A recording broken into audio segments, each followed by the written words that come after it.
మొట్టమొదట అమెరికాతోటే మళ్ళీ గాజాకు సంబంధించినటువంటి అంశంలో అమెరికా చేసినటువంటి ప్రకటనపై ఇప్పుడు 57 ముస్లిం దేశాల సమాఖ్య అంతా కూడా ఒక్కటైపోతున్నది. ఇది ప్రపంచానికి ఎటువంటి మెసేజ్ ఇస్తుంది? అమెరికా పొరపాటు చేస్తున్నదా? ముస్లిం దేశాలు ఒక్కటవుతున్నాయా? గతంలో ఐఓసీ అంత పెద్దగా లేదేమో ఇస్లామిక్ ఆర్గనైజేషన్ అనేటువంటిది. ఇప్పుడు తిరిగి మళ్ళీ ఏకీకృతం అవుతున్నదా? ఇది ప్రపంచానికి ఎట్లాంటి మెసేజ్గా మనం చూడొచ్చు? ఇప్పుడు డొనాల్డ్ ట్రంప్ గాజా విషయానికి వచ్చినప్పుడు ఆయన అధ్యక్షుడిగా ఎన్నిక కాగానే బాధ్యతలు చేపట్టిన తర్వాత ఒక ప్రతిపాదన చేశాడు. గాజాలో హమ్మస్ ఉండడానికి వీల్లేదు.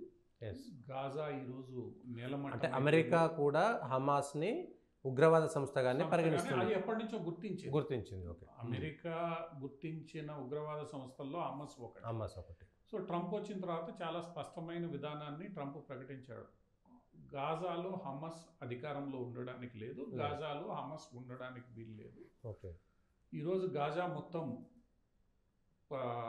ఈ శిథిలమైపోయి ఉంది. దీన్ని పునర్నిర్మించాలి అని అంటే అక్కడ ప్రజలు హమస్ ఉన్నంతకాలం కట్టడం కొంత ఇబ్బందికరం. సో ఈ ప్రజల్ని హమస్ని ఖాళీ చేయిస్తే నేను కట్టించిస్తాను, ఇది నా ప్రతిపాదన అని చెప్పి డొనాల్డ్ ట్రంప్ ఆ ప్రతిపాదనని ముందు పెట్టాడు.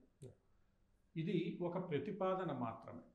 ఆ ప్రతిపాదన చేసిన సందర్భంలోనే అమెరికా ప్రభుత్వంలోని విదేశాంగ శాఖ సంబంధించి కానీ ఇతరత్రా వీళ్ళు చెప్పింది ఏంటంటే, ఇది మా ప్రతిపాదన, మీ దగ్గర ఏమైనా ఆల్టర్నేటివ్ ప్రతిపాదనలు ఉంటే అవి మా ముందు పెట్టండి, తద్వారా ఈ సమస్యకి శాశ్వత పరిష్కారం మనం కనుక్కోవచ్చు అన్నది ఆ రోజే వాళ్ళు ఒక సూచన చేశారు. ఆల్టర్నేటివ్ ప్రతిపాదనలు ఎవరు ముందు పెట్టాలి? ఫస్ట్ ప్రయారిటీ ఏవైతే ఇస్లామిక్ దేశాల కూటమి ఉందో ఆ ఇస్లామిక్ దేశాలు లేదా గల్ఫ్ దేశాలు, గల్ఫ్ దేశాలు అనే దానికన్నా అరబ్ దేశాలు ఏవైతే ఉన్నాయో ఈ దేశాల కూటమి ఆల్టర్నేటివ్ ప్రపోజల్ పెట్టాలి. ఇప్పుడు అమెరికా ఒక ప్రపోజల్ని పెట్టింది, ఈరోజు ఈ దేశాలు ఇంకొక ప్రపోజల్ పెట్టాలి. ఈ రెండు ప్రపోజల్స్కి ఎక్కువ మద్దతు దేనికి వస్తుందో ఆ ప్రపోజల్ని ముందుకు తీసుకెళ్లే ప్రయత్నం, అంటే అందరి అంగీకారంతో ఈరోజు ముందుకు తీసుకెళ్లే ప్రయత్నం. మీరేమీ ప్రపోజల్ చేయకుండా ఇది ఇట్లానే కొనసాగుతూ ఉంటే నేను ఊరుకోను అని కూడా ట్రంప్ స్పష్టం చేశాడు. దాంతో ఇప్పుడు ఖచ్చితంగా అరబ్ దేశాలు, ఎందుకంటే స్థానికంగా తమ ఇన్ఫ్లుయెన్స్ ఉండాలని కోరుకునే అరబ్ దేశాలు ఈరోజు ఖచ్చితంగా ఒక మంచి ప్రతిపాదనని ముందుకు తీసుకురావాల్సిన అవసరం ఏర్పడింది. ఆ మంచి ప్రతిపాదనకి ఏ లక్షణాలు ఉండాలి? ఒకటి, శాశ్వతంగా శాంతి అక్కడ నెలకొనాలి. గాజాలో గతంలో ఏదైతే ఒప్పందం జరిగిందో రెండు దేశాల ఒప్పందం, పాలస్తీనాకు సపరేట్ దేశము, ఇజ్రాయెల్ సపరేట్ దేశం, అవి రెండు శాంతియుతంగా జీవించడానికి అవసరమైన వాతావరణం ఏర్పాటు చేయడం, ఇది ప్రాథమికంగా ఎవరు ప్రతిపాదన చేసినా దాని యొక్క మౌలిక స్వరూపంలో ఉండాల్సిన ప్రధానమైన అంశం. సో ఈ ప్రతిపాదన ఈరోజు ఇస్లామిక్ దేశాలన్నీ, అంటే అరబ్ దేశాలన్నీ కూర్చొని చర్చించి ఈరోజు ఒక ప్రతిపాదనని ముందుకు తీసుకొచ్చి, ఆ ప్రతిపాదనలో కూడా ఆ అరబ్ దేశాలు చెప్పింది ఏంటంటే, ఏదైతే అమెరికా లేదా ఇతర దేశాలు ఈరోజు ఒక విషయాన్ని స్పష్టం చేస్తున్నాయో, హమస్ అనేది ఉండకూడదు, హమస్ వల్లనే సమస్యలన్నీ వస్తున్నాయి, సో హమస్ భవిష్యత్తులో గాజాలో ఉండకూడదు, హమస్కు అధికారము ఇవ్వరు అన్న అంశాన్ని ఈరోజు ఈ అరబ్ దేశాల ప్రతిపాదనలో మొట్టమొదటి అంశంగా చేర్చారు. వాళ్ళు పాలస్తీనా అథారిటీ కిందకి గాజాను తీసుకుని వచ్చి ఆ పాలస్తీనా అథారిటీ ద్వారా గాజాను పునర్నిర్మాణం చేయడానికి అవసరమైన నిధులు ఏవైతే 3 బిలియన్లు 4 బిలియన్లు $5 బిలియన్ అవసరమైన నిధులు మేము సమకూరుస్తాము, దీనికి అమెరికా నిధులు అవసరం లేదు అన్నది ఇస్లామిక్ దేశాలు చేసిన ప్రతిపాదన.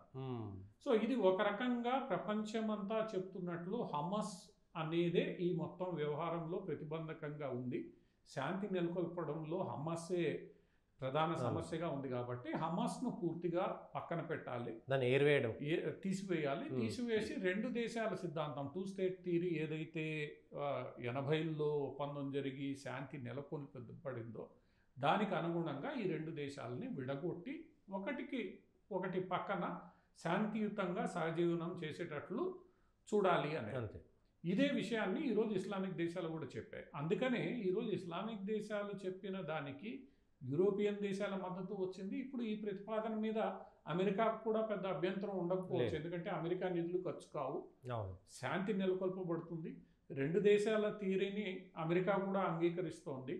ఇక పాలస్తీనా సంబంధించిన వాళ్ళు కూడా దాదాపు గాజాను వదిలిపెడితే మిగతా పాలస్తీనీయులంతా దీనికి అంగీకారం దాదాపు తెలియజేస్తున్నారు. కాబట్టి ఈ హమస్ వ్యవహారం తేలితే ఇది మొత్తం పరిష్కారం అయిపోతుంది. ఒకసారి ఇది పరిష్కారం అయితే ముందు మేమే గాజాని పునర్నిర్మించుకుంటాం, ఇందులో అమెరికా జోక్యం అవసరం లేదని ఇస్లామిక్ దేశాలు స్పష్టం చేశాయి.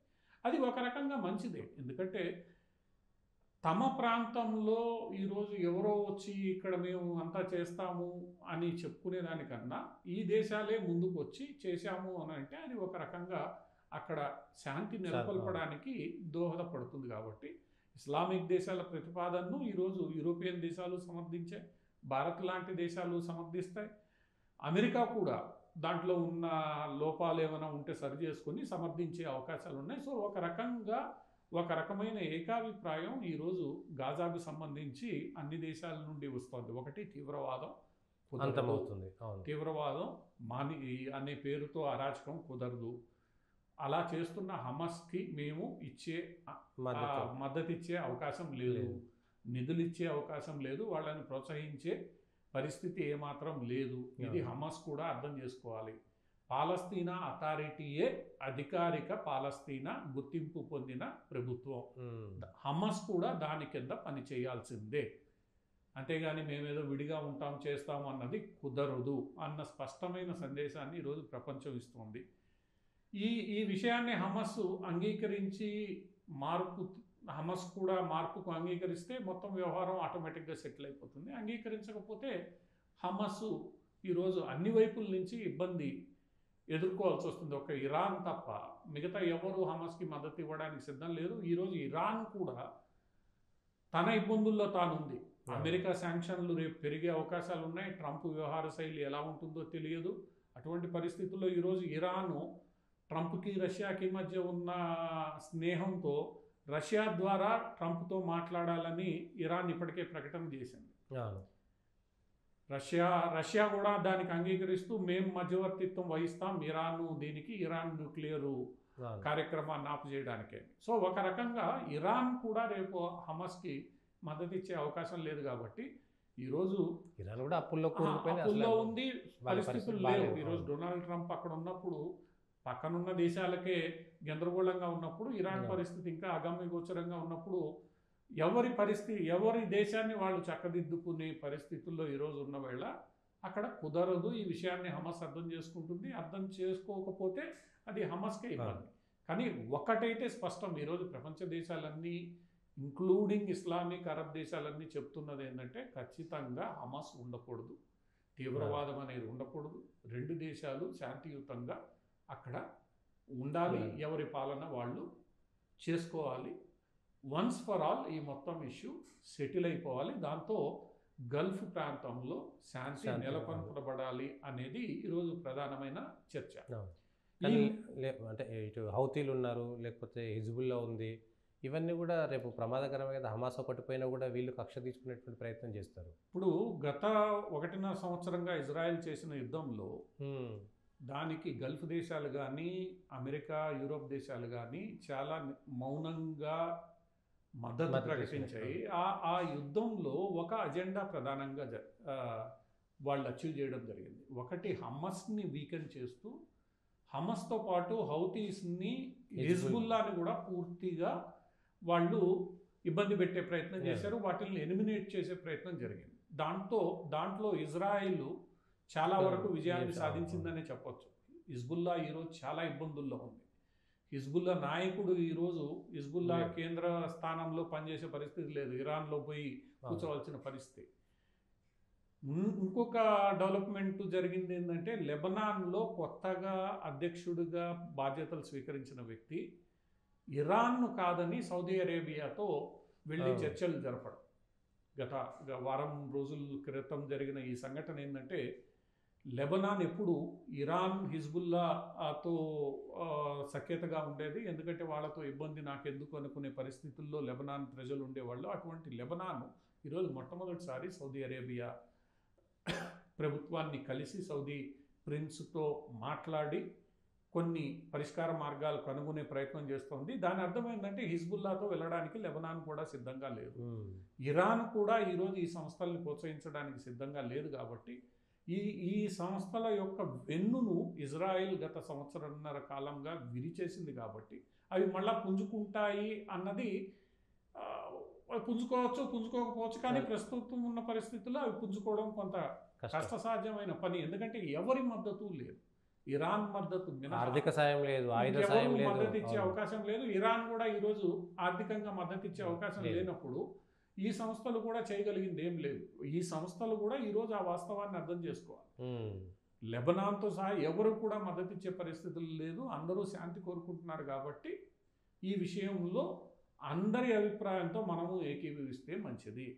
ఏకీభవించకపోతే ఇబ్బందులు తప్పవు అన్న విషయం ఈరోజు ఇస్లామిక్ దేశాలు కావచ్చు, యూరోపియన్ దేశాలు కావచ్చు, అమెరికా కావచ్చు, అందరూ స్పష్టం చేస్తున్నారు. ఇక ఇరాన్ దీంట్లో ఏం చేస్తుంది, ఏం చేయగలుగుతుంది అనేది భవిష్యత్తులో ఇరాన్ యొక్క పరిస్థితిని బట్టి తేలుతుంది.